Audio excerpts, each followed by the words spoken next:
Ring that damn siren. Chase Elliott won. Woo! Or whatever they say.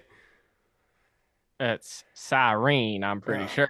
Excuse the hell out of me. Welcome to the Big Motor Small Blade podcast. My name is Buddy Pulley, joined by Seth Dolby, and we decided this was going to be a chaseless episode.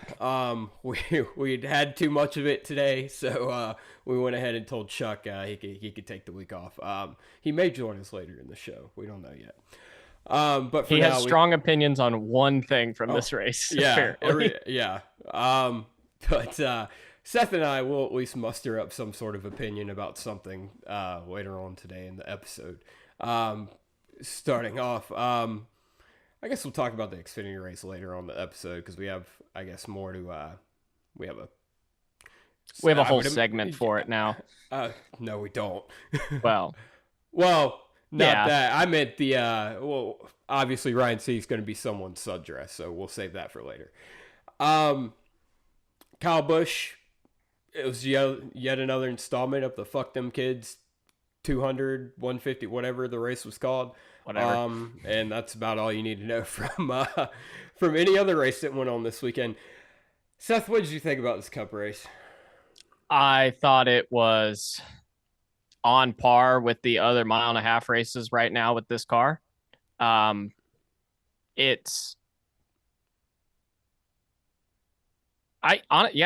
like it's gotten to the point where Texas has aged enough to where it's not as bad as it was before.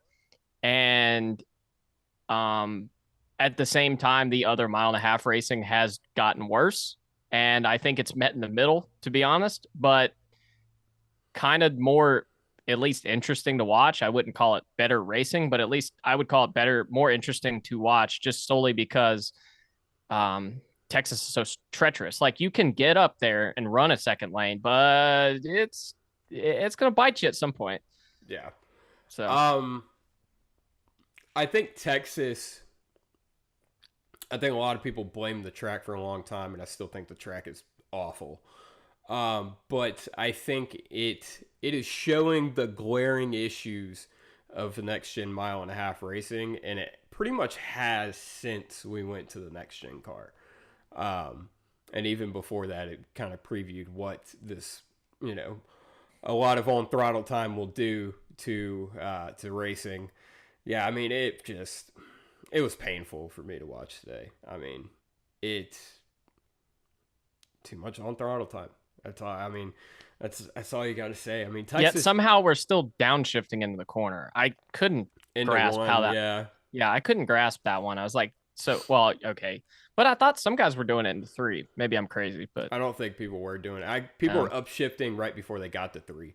Oh, okay. Yeah, that's what it was. Okay. Yeah, and it was just the fact we're downshifting at a mile-and-a-half racetrack. And there's so many arguments about Texas that have been made already, like why turn 1 is the size of the Buc-ee's that should be in replacement of the racetrack. That's how wide turn 1 is. And then turns 3 and 4, you can basically go flat out, or at least, on throttle time enough to where you can't pass. It's just the truly unfortunate thing is if we hadn't ruined turn 1 and 2 and just done a straight repave like they should have, because Old Texas was not a bad racetrack. It wasn't. It produced the greatest racing, but a lot of that was due to the COT. The cars. And, yeah. But if we hadn't done that and then freaked out and added a bunch of PJ1 all over the top of the racetrack and continued applying it despite no one using it, if we hadn't have done that and then also, gone to this 550 package, which really ruined racing at a lot of tracks, and made them double down on it even more for whatever reason, even though no one ever used it again, we would have a fairly worn-in racetrack. I mean, they finally quit putting it on there, and you've seen them start to move up the racetrack a little bit. And if we'd have been able to do that naturally, it's been 7 years since they repaved it, we would probably have a decent racetrack right now. You know what this reminds me of? There was a 2005 Busch race at Charlotte. and it was after the Levigation. And they'd shortened the spoilers on the cars. And all weekend long in this race, this Texas race, and then this Charlotte race I'm talking about, the talk of the town all week was how damn fast they were going, or at least how fast it felt, and how on the edge these guys were. And it got to the point, and it's much like what we had in 2017-18, where these guys were going so fast and they were on edge so much that it was a detriment to the racing, because they weren't racing each other, they weren't racing the racetrack, they were racing the car and if it can hang on. And you would think that would be a good thing, but it's not, in my opinion. I don't think. And especially with this, it's not that they're going so fast, it's just the cars are so on such a razor thin edge because of the way they're set up, which is frustrating. Why?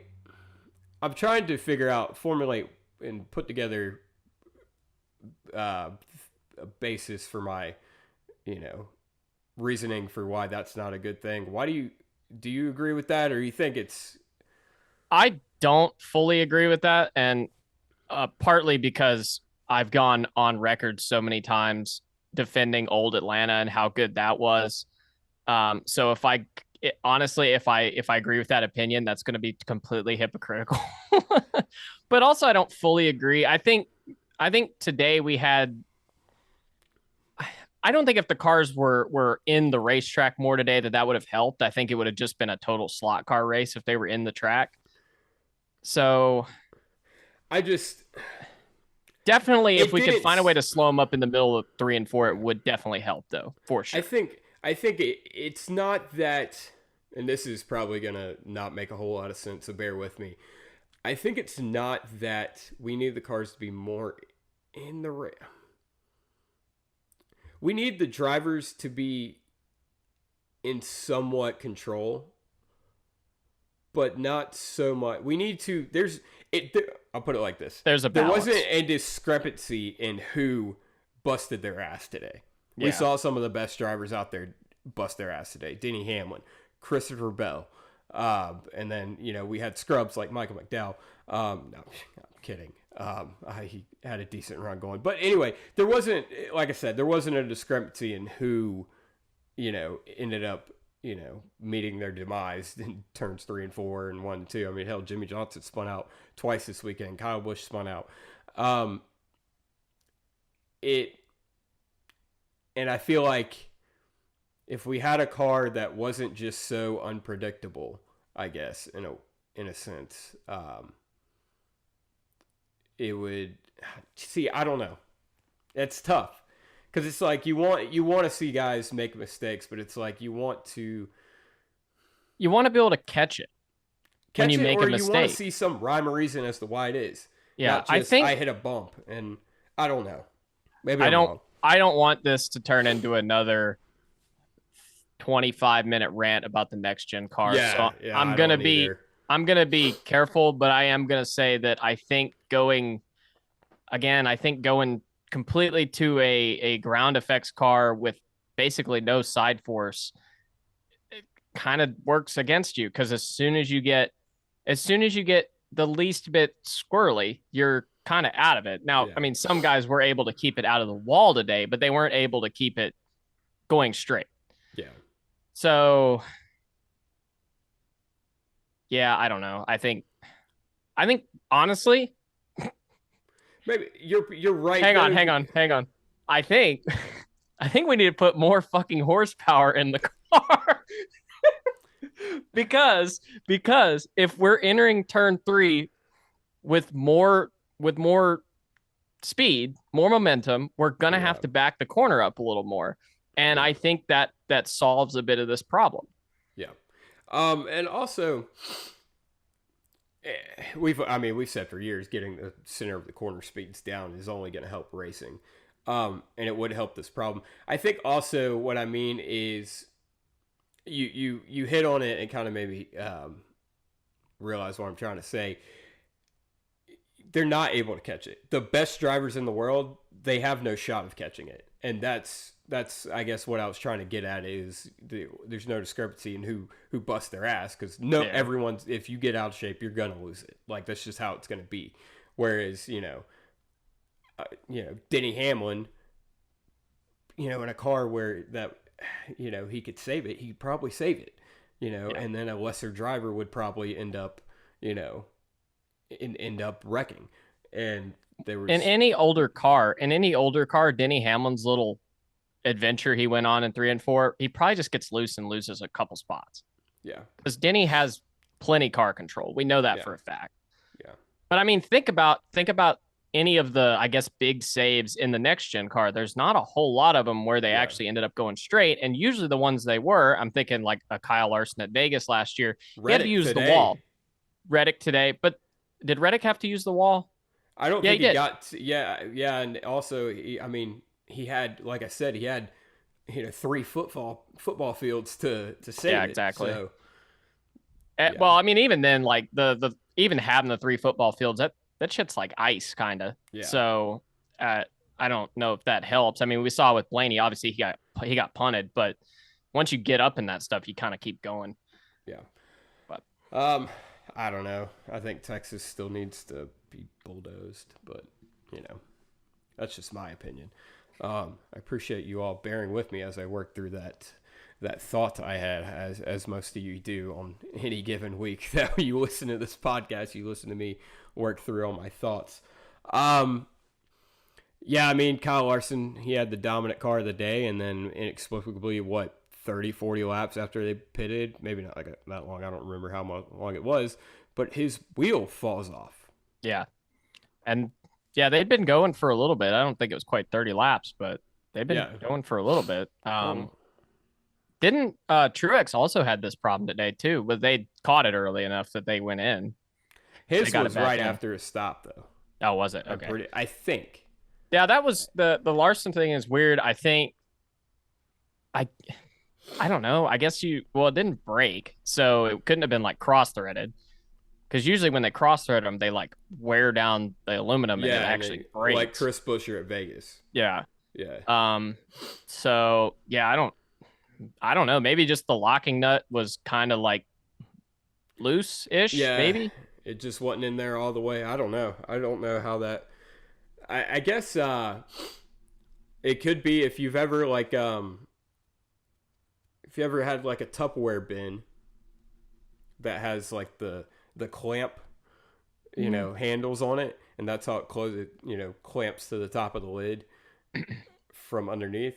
I wonder if it's kind of like that, where it just didn't all the way clamp, or like, I don't know if that's the best analogy to use, but I feel like most people can relate to that where it didn't. I don't know.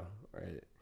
Yeah, I don't know. Weird. I know if I'm NASCAR, I'd love to take a look at it and figure out maybe why, because like you said, obviously I'm not saying don't suspend anybody, whatever, but I definitely want to figure out what the hell is going on there, because that's really rare. That's really rare. I don't think we've seen that.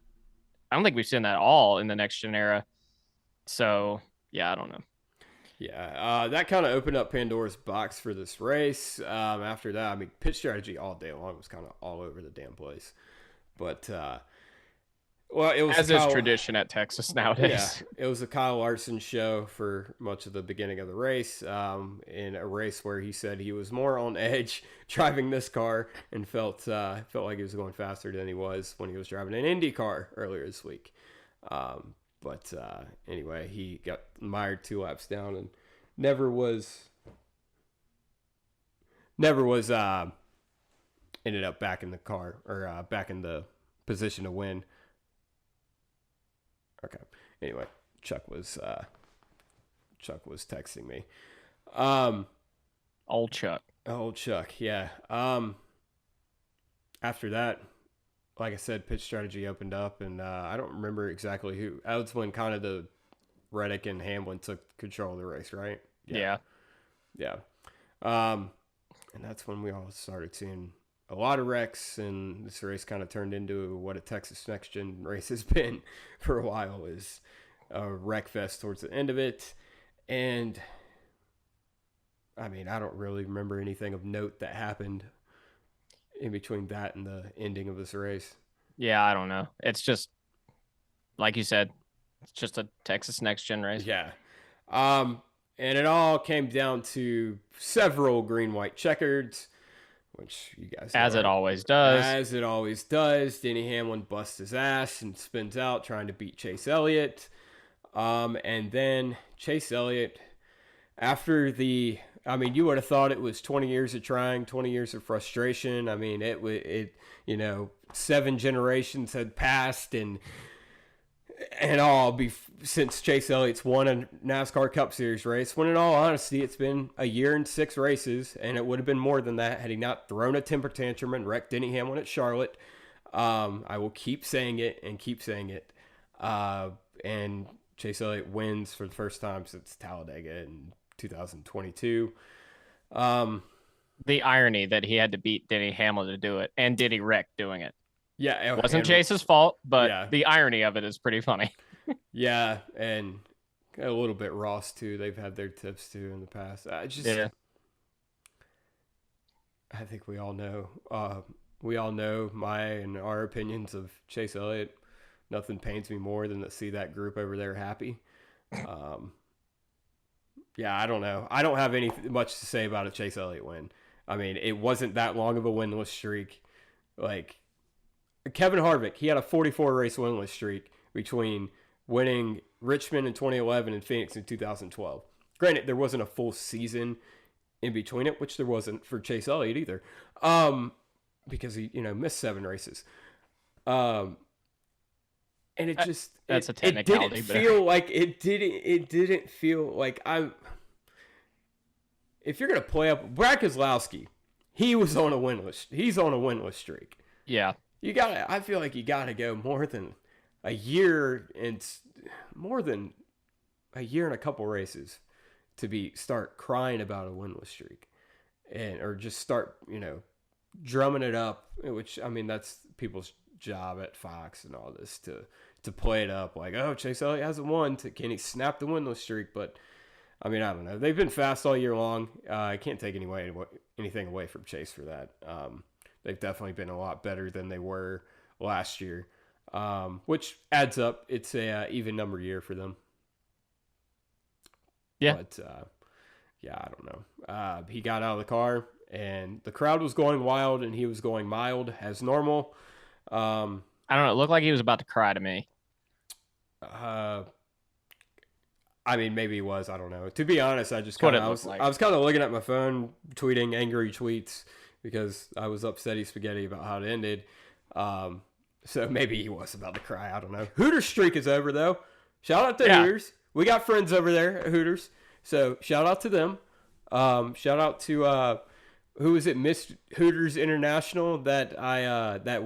There's an interview out there with me and her that will never see the light of day from Bristol a couple years ago. Just you wait. It might rear its head someday. I hope it never. That video will never see the light of day if I have anything to say about it. But I hope she's happy about this one. Other than that, I don't think she cares. Perfect. I don't care either that Chase Elliott won. Yeah, I don't know. That's it. That's all I have to say about Chase Elliott winning. It is, if you guys, like I said, you guys know us. You know we are not fans. We are not part of the cult. Thank you. Yeah, I don't know. Hopefully this maybe this will spike ratings or whatever. I guess. I mean, watch. Probably. Ratings will go up next week because it's Talladega. That's true. And well, no, all his fans live down there, so they'll be like, "It's a Chase Elliott effect. It's a Chase Elliott effect." Yeah, this guy who's got a mid personality and for some reason is still most popular driver. Like, I mean, to be fair, it's always been a name contest. I'm gonna get a little political on this real quick. Oh God, here we go. All right. I don't like the sound of this. So, and this is solely my opinion. So, if you guys want to roast me down in the comments, sure, go for it. That's Buddy Pulley. Yeah, that is me. And listen, I don't judge people off of their political affiliations. If you're a cool person to me, I'm a cool person to you. That, like, you know, we could let bygones be bygones. Where's this going? I'm just saying. Just bear with me. I'm just saying. I am not a fan of this man, Donald J. Trump. I'm not a fan. Not a fan. Not a fan. But he at least has some sort of personality, whether it's good or bad or whatever you think about it. He captivates a room with whatever the fuck is coming out of his mouth, right? I'm not. And there seems to be a direct correlation in the people who enjoy that man to the people who enjoy Chase Elliott. Just because, and that's not everybody. I'm just saying specifically today. I'll put it like that. Just people in the grandstands today is what I've noticed because of where Chase is from, and he's liked by a lot more people in red states than blue states. We'll put it like that. So my point is, there's a lot of people who, you know, support Donald Trump.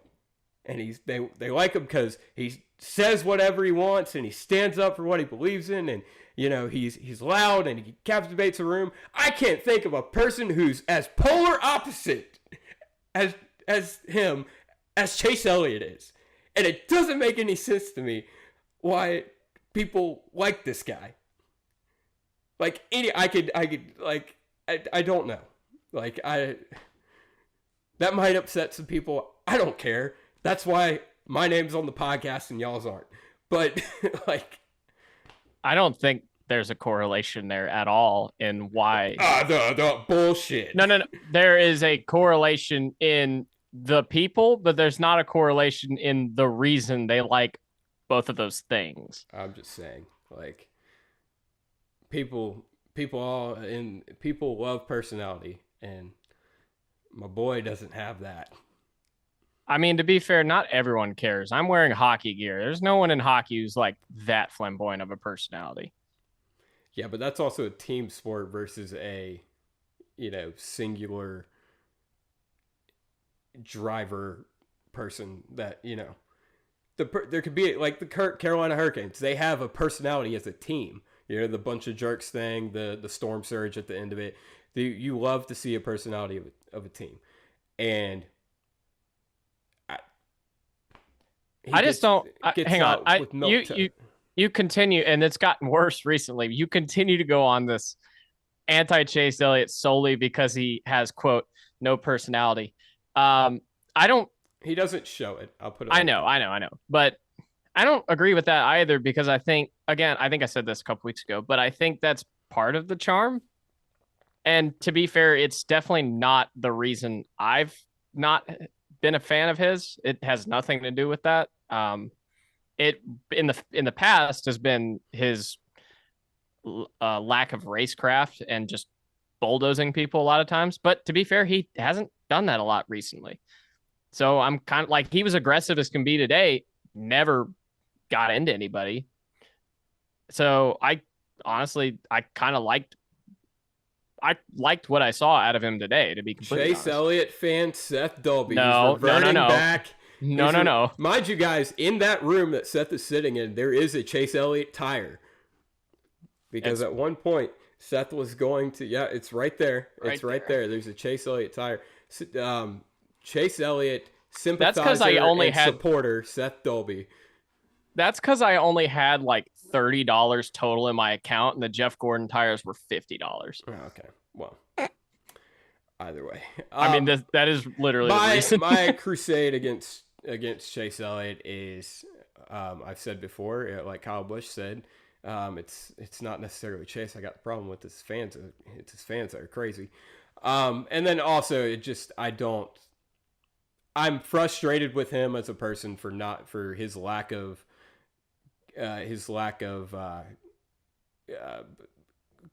contributions to the sport outside of just being Chase Elliott, like that.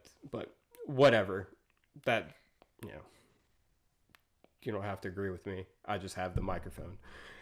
I also have a microphone. Yeah. Other than that, I guess this is the point where we call Chuck, because that's really all I had to talk about for this Texas race, unless you had anything else other than. I do not. I do not. Okay, cool. All right, let's try to get Chuck in here.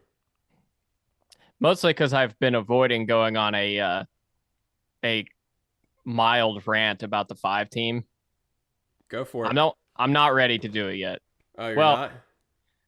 Maybe I should be.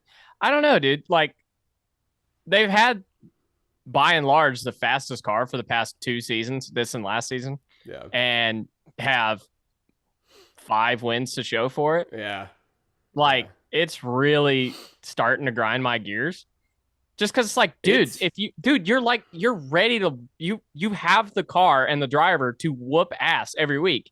And when the driver has his shit together, the team doesn't. And when the team has their shit together, the driver doesn't. It's like, dudes, can y'all just fucking put it together one time? I mean, they did one time this year, but like 3 poles in a row and your best finish is second that you had to get in overtime. I mean, realistically, they were third before, or they were fourth before that or something. And then the week before they were about to be 5th. So they've just been kind of okay with it. Obviously today was a weird circumstance, I guess, with the tire coming off 25 laps after the pit stop. But like, I don't know, dude. It like, I understand winning a cup race is hard. According to some people, the hardest thing to do in any sport ever. That was a stupid thing Brett Griffin said. But dudes, you're clearly the fastest car. Like, what, 65% of the time? Yeah. At least? Like, you gotta put it together more. 3 poles in a row. I don't know what his deal is. I don't know why he can't. Chuck is joining the fray here. Hey, are you guys gonna cut this part or no? We weren't planning on it. No, you're just here now. What's up, man? Hi. Hey guys, sorry I'm late. Yeah, you're good. Apparently we're still live, Dad. You want to make an appearance? Yeah, but hey, Jameson. Huh? Jameson. No, buddy's calling you Jameson now. Oh, hey man, when we gonna put some dirt down in Charlotte? They have a dirt track. Nah, not very good dirt. Yeah, it's not very good dirt track at all. We go put dirt down at Charlotte. That's wild. They should take the Bristol dirt and put it down at Charlotte. Why? Because it's better, and we don't use it at Bristol anyway. Okay. Oh, put it down at the Charlotte dirt track. Okay. Yeah, the Charlotte dirt track. Okay. Nah, fuck it. Run the Coca-Cola 600 on dirt. Holy shit. Okay, can you imagine that? You're gonna have to do your podcast there. I'm not gonna be on that long. I'm getting ready to turn the TV on. Okay. Excuse me, guys. I won't intrude for too long. All right. How much have you guys covered so I don't overlap? We're getting ready to get to the big thing there. That happened today. But Seth was going on a rant about how Kyle Larson can't close the deal right now. It is like, dude, it is like there's some sort of like you guys ever seen the Family Guy episode where like James Woods dies and they suck life force from a 17-year-old girl and put it into James Woods and he revives himself and he's like, that's what we do in Hollywood. That seems like what's happened to Kyle Larson. They sucked the life force from the 5 team and just gave it to William Byron. Or I guess sucked the clutch out of the 5 team and just gave it to William Byron. Yeah, they didn't suck the speed. They just yeah. I don't know. Suck the ability to put a full race together? Yeah. Clearly they're forgetting to put a third pedal in that 5 card because he is not clutch. They are not clutch at all. I mean, yeah. But I'm glad I didn't put money on it. I almost did because I was like, this kind of maths out. 3rd, 2nd, and then 1st today, and then of course everything had to go wrong. So yeah. Yep. Yeah. Now the reason Chuck had one thing. He didn't have much to say about this race, so he had one thing to say about this race, and I guess it's the return of dinner with Chuck. Yeah, I guess it is. Yeah, I may stick around. I don't know. It depends on how long we'll be. It's pepperoni. I don't even know where it's from, Dad. Where's it from? Shit, it's pepperoni. We could see it's pepperoni. It's from it's from Sam's. So if you ever get Sam's Albuquerque. Well, you see, Sam, down in Albuquerque, you eating that pizza there, and you're just an Albuquerque bitch. Anyway, That's its own thing. That is a deep. That is big. That is big motor small blade lore. That goes back a long time. That's on a whole nother YouTube channel that has way more views and subscribers than this one. Anyway, the last lap of the race didn't go without controversy. It was ended under yellow, which races should end under yellow because we shouldn't have overtime, or at least more than one. But it ended under yellow. Wait, should races not end under yellow, or should we not have overtime? I feel like those are two conflicting takes. I think we should have one overtime, and if we can't get it done, then it ends under yellow. Oh, okay. I see what you're saying. Yeah. I see what you're saying. You are on the other token of I'm on the token of we should never artificially inflate the race distance. Inseminate the race, yeah. Anyway. This pink is really good, guys. All right, okay. So anyway, the last lap, what ARCA brakes did William Byron have? Like, these are the greatest race car drivers in the world, and he pile drives Ross Chastain off turn 2. So where was blood going? So I mean, he had a 50-acre field to let off. I mean, obviously it's the last lap. You don't want to let off, but also he couldn't have squared him up more. And then just kept going. Just kept going. Yeah. So that's the thing that got me was when I first saw it. Well, to be fair, he only hit him once.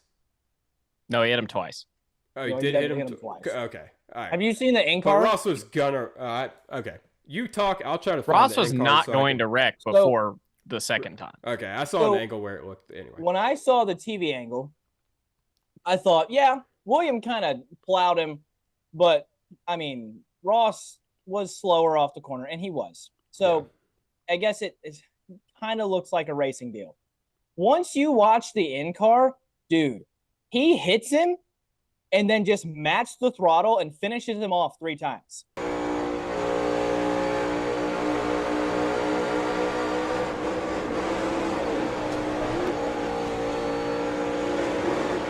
Damn. Like, no shit's given.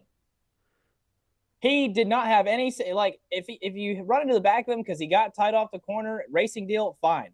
Once you proceed to mat the throttle and finish him off, you've officially dumped the guy.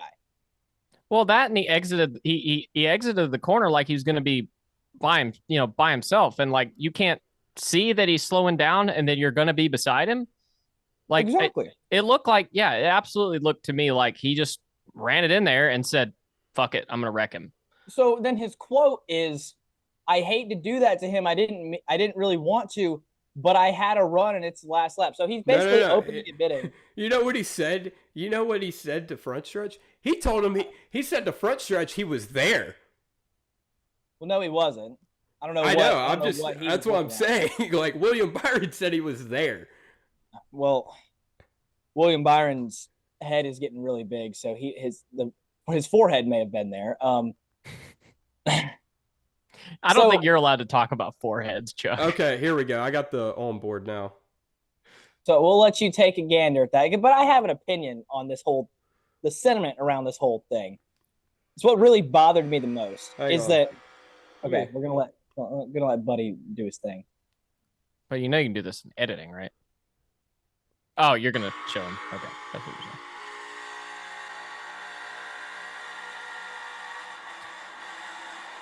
If it's playing, we can't hear anything. Yeah, we're not connected to your microphone. You realize this, right? I was doing it for them. Yeah, he just wrecked him. Yeah, pretty much. That's what we said. So what bothers me the most is that what is it with Byron in Texas and just wrecking people? Who did he wreck? Oh, Denny. Hamlin. Yeah.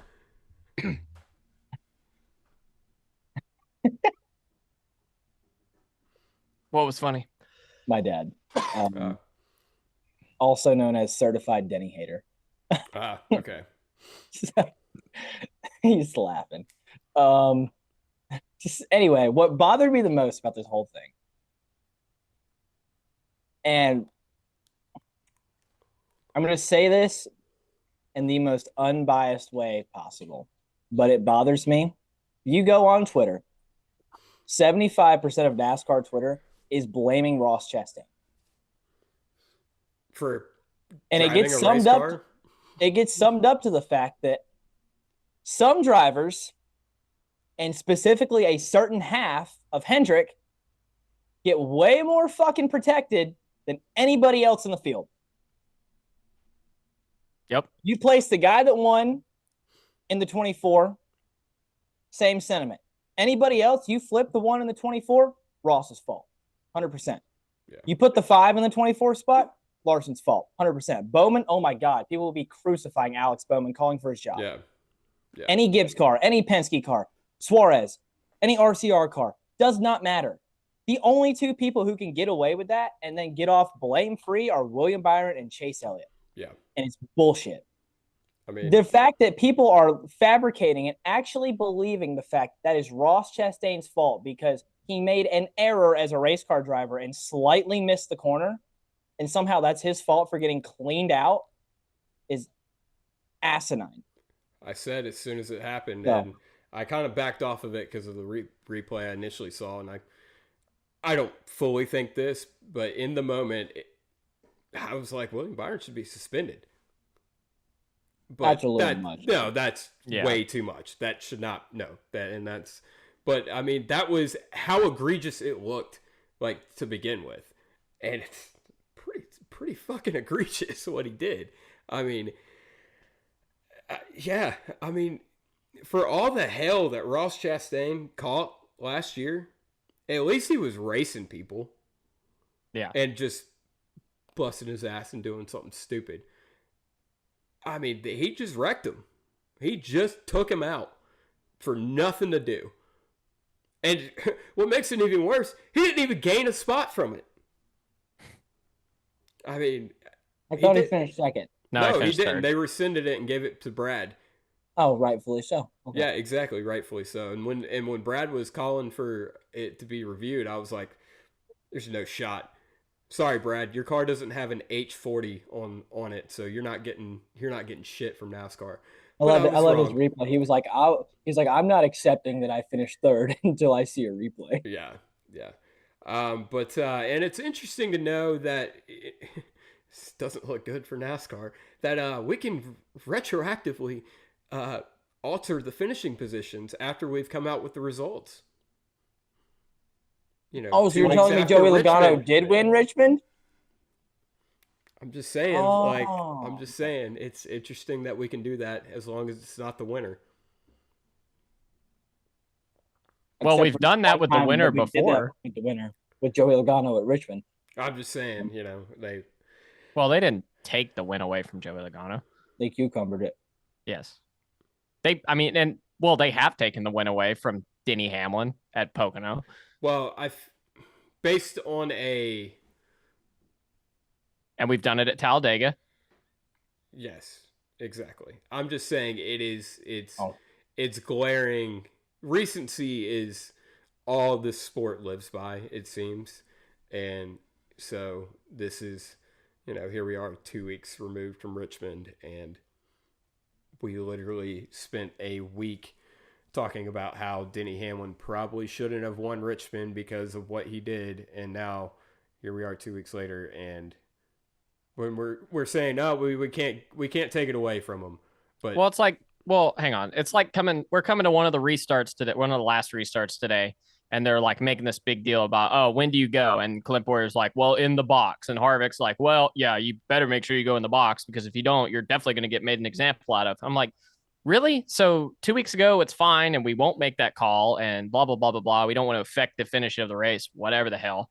But this week, all of a sudden, it's like you are going to be made an example of it at a race where it doesn't matter as much anyway, because you got to get, like, if someone gets a push or whatever, it's less important than it was at Richmond. But for some reason, that was fine there, and it's not fine now.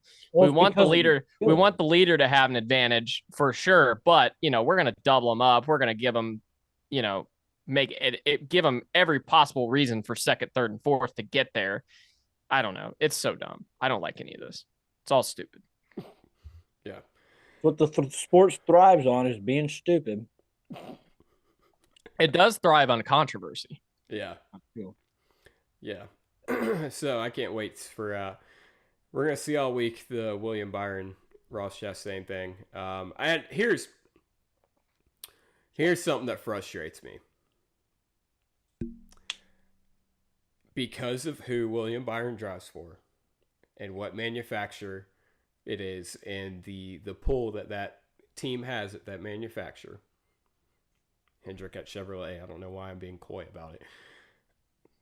We're not going to see Ross Chastain do what he did to Noah Gragson. Because if I was Ross and it was anybody but a Hendrick car, I would have walked up and cold cocked William Byron for that shit. Straight up. I would have decked him because that was fucking bullshit. But you're going to get a call and then you're going to run 25th the next 6 weeks if you do anything to him. So, well, if they're racing each other at what's the next real race we're doing? Darlington? No, recommend Talladega. Fuck it. I wouldn't advise that. I don't do that. Please. They go to Dover. It's Dover. And then Dover. No, Yeah. cool. Either way, He's managed to do it the last 2 years there. So it's frustrating. Shout out Daniel Suarez. No matter a very chaotic, hectic race and some odd strategy, but he got a top 5. So shout out to him for that. Other than that, I think that's all we had. Pretty much. All right, cool. Let's go to the entree of the show, the rundown from Down Under. The final time onto the front stretch. He comes to the checker flag. He's won the very first street race in NASCAR. Thank you, guys. The rundown from Down Under. He didn't have a bad showing this week. He kept his nose clean in what was it was a grueling race. I'll put it like that. And I feel like it was out of character for the Xfinity series at Texas. It was one of them moving day races. I'll take your word for it. I didn't get to see it. Oh, okay. I didn't. Until the last. I watched the last 3 laps. Okay, all right. Well, okay. Shane Van Gisbergen, I'll carry it then, I guess. I watched it on the way to New River. He ran, he started 30th and he ran back half of the top 20 for most of the day. And it was just another slow burn, and it was quintessential Shane Van Gisbergen. He hung out and just methodically moved forward and ended up with a top 15 finish out of it. I think he finished 18th. Oh, he did end up 18th. Well, he got up to the top 15 and, I feel like something happened to him there. He got out of sequence or something, or maybe, I don't know exactly. But still a solid top 20 day, really his first mile and a half that he's gotten a chance at. Vegas obviously blew up early in the race, so this is his first, cookie cutter NASCAR track that he's shown up to, and I think Texas is definitely one that's out of the ordinary, so I think he had a solid showing. Nothing? Okay, so I was listening to the race. Sorry, I'm doing 2 things at once. I was listening to the race on the way to New River, and he was running. I pulled it up, and they said he was running 3rd. I was like, "There's no way this dude is actually running 3rd at Texas right now." But, I was completely shocked, and then I realized it was pit strategy. But I mean, the guys he was racing around that were on the same strategy as him, he was respectfully within distance of the lead of that strategy. So good for him. Had a good run. Texas is a really hard track to get the hang of. If you're new, that'd be one that I would dread trying to learn. Just because the Cup guys have a hard enough time with it. So yeah, I mean, I know I missed this part of the show. I'm sure. I really don't know what the hell they were thinking when they decided to reconfigure Texas into being special in the brain. So Yeah. I think it's literally like a racetrack if it like got. Okay, this is a somewhat PG show. Is it? It's like it's like a racetrack that got beat before it was fully developed, so now it's permanently altered. oh my God. Like it's not Okay, so anyway, That is kind of what I said earlier. It just was like, more PG. that you was- can cut that if you want. Like that's what it is. Bad. but anyway, back to Shane Van Gisbergen. I think it might have been he had to take a wave around, and that was why he ended up behind a bunch of cars. I can't remember exactly. Either way, I listened to most of the ride up there, or ride to New River. I had the Xfinity race playing on my phone, but Mom was playing his in-car radio, and so we had that on the speaker in the car. And it was really the first time I had listened to Shane's in-car like for an extended period of time, and it is really, it's interesting to hear how much information they give Shane, and it really lets you appreciate how different this is for him. Like, obviously, it's pretty obvious it's different for him, and he's going through a hell of a transition, acclimating to stock cars and ovals and things of that nature. But it is the level of the basically kindergarten education he has of NASCAR racing speaks volumes to how good he's already done. And that's just based off of, what I hear them telling him in the in-car. It is like a lot of basic things that they're working through with him. And it was interesting. They were explaining to him the changes they made on a stop, and the crew chief gave it to him in millimeters instead of inches. And Shane was like, that was really precise. And he goes, "Hey man, I'm just learning the language." So I thought that was really cool that it definitely seems like the team is not putting it all on Shane's shoulders to learn how they do things. They're trying to meet Shane in the middle. And I think that's probably a big factor in how well he's been able to acclimate so far. Yeah. Other than that, that's really not much to write home about. Like I said, it was one of the moving day races where it was a grind all day long, and he grinded it out and got up to the top 15, top 18 there. Yeah. But they got to have those days. They got to have those days. Exactly. It's one of those things. He's going to learn from that, and he's going to take that to the next mile and a half, which I think would probably be Charlotte. Probably. Yeah. But he's got double duty next weekend at Talladega. Woo! All right. We'll see what happens.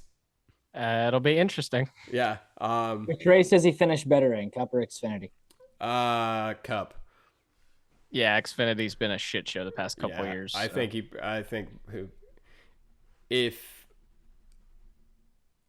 he survives the Xfinity race, a strong possibility he finishes better. But if I think it's Talladega, you wreck. That's kind of what you do. So yeah, I think probably Cup. I'll agree with that. Yeah. We'll have to get some Wendy's next weekend, boys. We'll get some biggie bags. We'll be bag boys. Okay. Wait, are they his? Are they his sponsor next week? That's why I said that, Chuck. Oh. Oh! Oh, man. Bro. Yeah. Sundressing dumbass. Dumbasses. No, I'm kidding. Yeah, Dumbass Chuck. is Chuck this week. No, Chuck. go ahead. Go ahead. Who's sundressing dumbass, Chuck? We'll let you go first. Ryan Sieg. That is Don't- very good. Don't know if you guys covered that or not. We did not. We knew that that would come up here. Ryan Sieg, dude, the end of that Xfinity race, once again, proved why the Xfinity series is the best racing series in North America. Yeah. It's great. And Ryan Are Sieg. you allowed to say that as a Cars Tour reporter? Cars Tour is the second best. Okay. Well, I don't know. Some people would disagree. Talking Buddy, about me? Junior? Mhm. Talking Dale about Jr.? me? No, we're not talking about Dale Jr. or Buddy. Buddy, we talked about this person. Waiting for the light bulb. I'm drawing a blank. He's in the Cars Tour. I'll give you a hint. Oh, Oh, that guy. Yeah. yeah. Anyway, Is this like, I can't say this? Car Store is definitely harder. so Seth will fill you in. Should I guess? I'll get when we get off this. I'll guess. Yeah, we'll talk about Okay. it. Yeah. But yeah, Ryan Anyway. Sieg. I don't have anything against Sam Mayer, but man, that sucked. Oh, dude, yeah, 100%. Because I'm listening to it on the radio, and I'm sitting in this outlandish line to try and get into the racetrack at New River, and they are like having a field day calling this race, 10 times better than anything Fox could ever do. And Shocker. I don't know if you covered them. They suck. Moving on. And it was like crazy. I'm like, I'm getting excited, and I can't even see it. And they're like side by side to the line. I'm like, please be Ryan. Please be Ryan. And they're like, Sam Mayer's going to win it. And I was like, damn. But he made it exciting. He didn't give up going into 3 either. He easily could have just, threw it away. But he got off the corner better than Sam and got back underneath him. And he didn't wreck him either. So I respect it. Yeah. So, Sundress, As this podcast resident Sam Mayer stan, I was fine with it. I mean, I was fine with it. Mom and I were in the car listening and watching it, and my mom, she loves her some Sam Mayer. I think she treats Sam Mayer Made it like, sound weird. well, I mean, she treats Sam Mayer like he's another son to her, because when he does something stupid, she'll scold him. but she pulls for him, right? But even her, she was like, Sam, just give it to him. But no, I mean, that was right. That would have been such a cool story. But unfortunately, we love Sam on the show. Obviously, Sam is our interview with Sam Mayer is, I think, top 10, still in the top 10 of videos on this channel. So it's definitely the most viewed non Shane Van Gisbergen and non NASCAR for Rookies video on this channel. Yeah, for sure. Beating out Kyle Larson when we interviewed him. Yeah. But yeah, that was by a lot. Sundress, definitely Ryan Sieg, like you said. I don't know why I had to reiterate your Sundress. Okay, so I knew y'all were gonna do that. So I'm gonna go with Sundress. He finished 16th today in a colleague car that has had a rough year. Ty Dillon. Oh Lord. I was befuddled to see him running this well and actually finish there. So I'm going to give it to Ty Dillon. All right. This is not an endorsement of Ty Dillon as a race car driver. This is just a. It's funny. They interviewed him before the race. I'm looking up the results because Why? I don't know if I think they talked to him on Race Hub or somewhere. And Daniel Hemrick finished 20th, by the way. But Daniel Hemrick should finish 20th. It made me realize that Tyser seems like a really good dude. He just can't fucking drive. But I don't disagree with you. Yeah, I just because say what you want about the Dillon boys, they obviously catch a lot of flack, especially Austin, well deserved. But yeah, I was like, damn, everybody gives Ty a lot of shit, and it's deserved. But he seems like a good dude. But my sundress is going to be Harvick won this weekend, not Kevin, because the Fox broadcast sucked. But Keelan Harvick won one of the best Legends car races, really one of the best races I've ever seen in my entire life at New River All-American Speedway. They were swapping the lead back and forth, and Keelan showed an immense amount of racecraft and won the Legends car race. and I got way too excited about an 11-year-old beating 7 other 11 to 15-year-olds. But you know what? A damn Harvick won a damn race. I was pretty excited about that. He did good in the street stock race too, didn't he? Yeah, well, there's only 4 cars. Oh, okay. Can confirm, but he still did good. I was really ready for that race to be over, not knowing there was a 75 lapper to follow it. And I'm like praying that they stay green. And then I realized that Keelan's up there at the front, and I'm looking at race monitor and it says 3 to go. So I look up into the crowd and I find Buddy, because I'm in the infield at this point. And they come off turn 4. And when I tell you Buddy jumped so high, he cleared the row above him. Buddy jumped in the air. Like I could almost audibly hear him yelling it from 300 yards away, just over the sound of race cars. Just, yeah. And I was like, well, somebody's happy. And then he runs down to the fence. So Buddy had probably more fun than Keelan did on Saturday. I was ready for him to get. I was like, he's gonna get out. He's gonna like stand on the car, pump it. So he got out. He's like, cool, I won. And I was like, well, I'm way more. I'm hyped for this. Like, I'm choked up because the damn Harvick won. You're just like, yep, another day at the office. But no, that's my sundress, Keelan Harvick. Cool. Dumbass. All right, dumbass. William Byron. Yeah, that's fair. Yeah. I concur with that. Chuck. Fox. Okay, fair. Fox I mean, they missed the end of stage 1. They missed what, without cautions, would have been the pass for the win, because Tyler Reddick passed Denny Hamlin and they caught it 4 laps later. Yeah.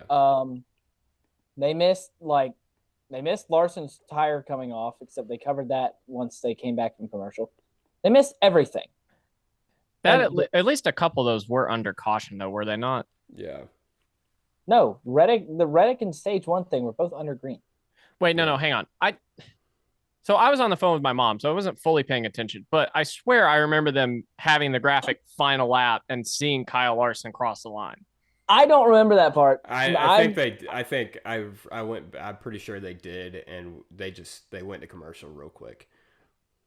Which they should definitely show the top 10 cross, and I'm not going to defend them there, but I do think they actually did show that They part. even cut the freaking memorial to Bob Labonte short. Like, they got halfway through the music they always play, and they cut straight to commercial. You could tell they, like, cut it off short. I was like, my God. Yeah. Fox is so bad. And they're calling the race.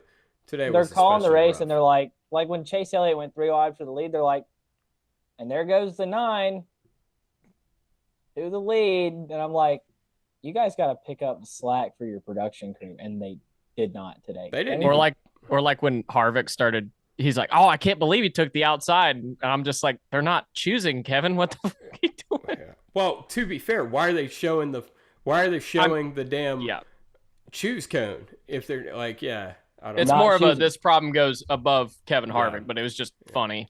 Kevin Harvick was just completely overwhelmed by everything that was happening and the lack of production competence today. They didn't even pump up the crowd noise when Chase was going to win the race. I was surprised. He shocked comes off too. 4. I'm waiting to hear like a Talladega level crowd noise, and they're just like, no, we're not doing it. Yeah. Yeah. Makes no sense to me why Fox keeps bidding for more of this shit. They get money. Like they don't care at all. They don't care, but they're making money off of it, and they're putting less and less into the production quality. Well, see, here's the thing. This is by the end of, at some point, yeah, you're right. But at some point, this is going to it's got to come back the other way, because people are going to say, hey, no, I'm not even going to bother watching that. It's on Fox. Like, I've almost felt like that before. Like, damn, I don't really want to watch this. We're all sick in the head and keep doing. You know what? Kudos to our good friend Brian LaFleur Jr., because he does not watch the broadcast. He watches the highlights of it or listens to it on the radio. He doesn't do it. He refuses because it's so terrible. So kudos to Brian LaFleur. My dumbass, since you took William Byron, which, I mean, he's definitely worthy enough for 2, because that was one of the most or dumbest things I've seen. Dale Earnhardt Jr. for costing himself a chance at a good finish at New River All-American. He went in there and kind of bust his ass and wrecked himself and Landon Huffman. So Junior took out 2 of the most popular drivers in the car store. in The one two swipe. most popular drivers Yeah. on the racetrack. Yep. So Good job, Dale. good job, Dale Jr. Landon took a picture of it and he looked at me and he was like, I'm putting this shit on Twitter. I'm telling everybody I hit Dale Jr. or Dale Jr. hit me. Dude, he could sell that door for. We'll talk about it on tour.